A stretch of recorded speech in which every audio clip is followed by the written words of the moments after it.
থানাত নহয়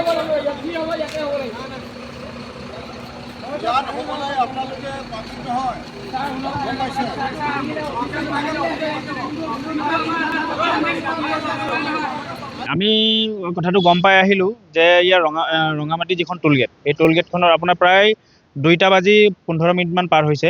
তেনে ক্ষেত্ৰতে বোলে ছুপাৰ আৰু আমাৰ টোলগেট কৰ্মচাৰীৰ মাজত হতাহতি হৈছে। আৰু আমি দেখি পাইছোঁ আজি কেইবাদিনৰ পৰা যিখিনি ছুপাৰ তেওঁলোকে মানে ইয়াত হাই স্পীডত আহে তেওঁলোকে, আৰু ইয়াত যিখিনি কৰ্মচাৰী তেওঁলোকৰ মানে জীৱনৰ প্ৰতি নিৰাপত্তা নোহোৱা নিচিনা হৈছে। আৰু ইয়াত আগতো আমি টোলগেট কৰ্তৃপক্ষক আমি জনাইছিলোঁ যে আপোনালোকে টোলগেটৰ যিখিনি ছিষ্টেম আছে সেইখিনি ভাল কৰিব লাগে। তেওঁলোকে সদ্যহতে একো গুৰুত্ব প্ৰদান কৰা নাই। আমি আকৌ ক'ব খোজোঁ যে আপোনালোকে টোল টেক্স কৰিছে, সৰ্বসাধাৰণ ৰাইজক আপোনালোকে সুবিধা দিব লাগিব। এখন টোলগেটত আপোনাৰ কমচে কম 30 ছেকেণ্ড তেওঁলোকে গাড়ীখিনি ৰখাব পাৰে, কিন্তু আমাৰ ইয়াত কি হয় ছিষ্টেম আপডেট নথকাৰ কাৰণে তেওঁলোকে খুব বেছি 1 মিনিট বা 1.5 মিনিট সময় তেওঁলোকে গাড়ীখিনি ৰখাব লগা হয়, যিটো কাৰণে ভুক্তভোগী আমাৰ সৰ্বসাধাৰণ যিসকল মানে ল'ৰা ইয়াত কৰ্মচাৰী হিচাপে নিয়োগ হৈ আছে তেওঁলোকে তাৰ ভুক্তভোগী হ'ব লগা হয়। কেতিয়াবা এনেকুৱা হয় মানে কিছুমান ল'ৰাৰ হয়তো তেওঁলোকৰ মানে জীৱনৰ প্ৰতি মানে এটা ডাঙৰ মানে ভাবুকি আহিব পাৰে তেওঁলোকৰ প্ৰতি।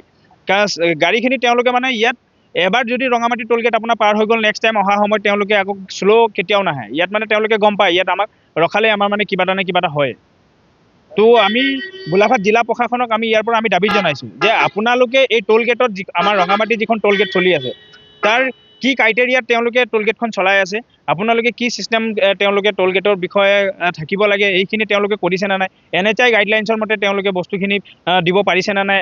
মই গোলাঘাট জিলা প্ৰশাসনৰ আয়ুক্ত মহোদয়ক আমি ইয়াৰ পৰাই আপোনালোকৰ সংবাদ মাধ্যমৰ যোগেদি আমি আহ্বান জনাওঁ যে এই বিষয়খিনি অতি তাৎক্ষণিকভাৱে তেওঁলোকে এইখিনি চাব লাগে, আৰু নতুবা কিন্তু ইয়াৰ সৰ্বসাধাৰণ ৰাইজ বা টোলগেট কৰ্মচাৰীৰ মাজত এনেকুৱা আমি দেখিবলৈ পাই থাকিম। কাজিয়া হৈছে। টোলগেটৰ কৰ্মচাৰী যিখিনি ল'ৰা ৰাতি আপোনাৰ ডিউটি কৰে তেওঁলোকক মাৰপিট কৰিছে। কিবা ছুপাৰত অহা আৰু কিছুমান গাড়ী লৈ অহা কিছুমান দুৰ্বৃত্তৰ লোকে তেওঁলোকক মাৰপিট কৰিছে বুলি আমি গম পাইছোঁ।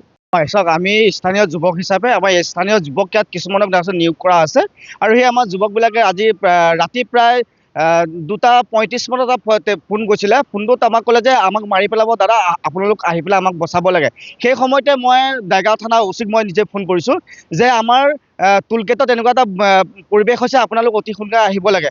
তেতিয়া তেখেতে ইয়াত ছেকেণ্ড OC-ক পঠিয়াই পেলাই ইয়াত পাইছে। তেতিয়া মই সেই সময়ত মই নিজে উপস্থিত হৈছোঁ, গাড়ী লাইন লাগি আছে। কিন্তু ইয়াত কিছুমান দেখা পোৱা যায় যে আমাৰ ইয়াত স্থানীয় যিখিনি শিক্ষিত যুৱক আছে, শিক্ষিত নিবনুৱা যুৱকে ইয়াত সংস্থাপনৰ কাৰণে কাম কৰি আছে। 10,000 টকাত কাম কৰি আছে। এই 11,000 টকাত কাম কৰি থকা ল'ৰাকেইটাৰ জীৱনলৈ কিন্তু ভাবুকি আহি পৰিছে। কিয় আহি পৰিছে? ভদ্ৰমুখা ধুনীয়া কাপোৰ পিন্ধি আহিলে নহ'ব, তেখেতৰ মন আৰু মগজুবিলাক ভাল হ'ব লাগিব। যিহেতু তেখেতলোকে সেই যিখন গাড়ী লৈ আহে, ধুনীয়া গাড়ী লৈ আহে, ধুনীয়া ড্ৰেছ পিন্ধি আহিলে নহ'ব। তেখেতলোকে চাব লাগে যে ইয়াত যিকেইটা ল'ৰাই কাম কৰি আছে সেইকেইটা আমাৰ অসমীয়া যুৱক হয়। আমাৰ অসমীয়া যুৱককেইজনৰ ওপৰত যেতিয়া গাড়ী চকা উঠাই দিব বিচাৰে সেইটো কিন্তু আমি মনত খুব দুখ পাওঁ। আৰু আজি তেনেকুৱা ধৰণৰ এটা হৈছে যে টোলগেটত তেখেতলোকৰ যি আচলতে স্কেনাৰ থাকিব লাগে, স্কেনাৰ সিহঁতৰ গাড়ীৰ স্কেনাৰ মানে নীলকণ্ঠ যিখন গাড়ীখনৰ স্কেনাৰ নাই। যিটো টোল টেক্স কটা যিখন স্কেনাৰ থাকিব লাগে তেখেতলোকৰ নাই। কিন্তু ইয়াত যেতিয়া ছিষ্টেমে ল'ব বিচাৰে, ছিষ্টেমত টাইম লগাৰ পিছত পইচা কাট নাখাওঁতে গাড়ী গুচি যাব ধৰে।